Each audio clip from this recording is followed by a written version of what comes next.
தூய ஜோவான் எழுதிய நற்செய்தியிலிருந்து வாசகம். அதிகாரம் 16 இறைவசனங்கள் 12 தொடக்கம் 15 நிறைவு பெற.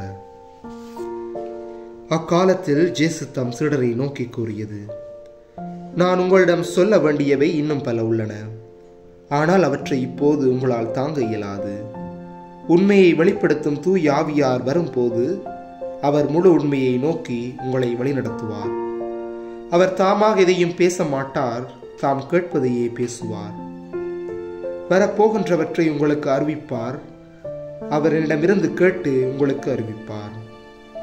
இவ்வாறு அவர் என்னை மாட்சிப்படுத்துவார். தந்தையுடையவை யாவும் என்னுடையவையே, எனவே அவர் என்னிடமிருந்து பெற்று உங்களுக்கு அறிவிப்பார் என்றேன். இது கிறிஸ்து வழங்கும் நற்செய்தி. கிறிஸ்துவே உமக்கு புகழ்.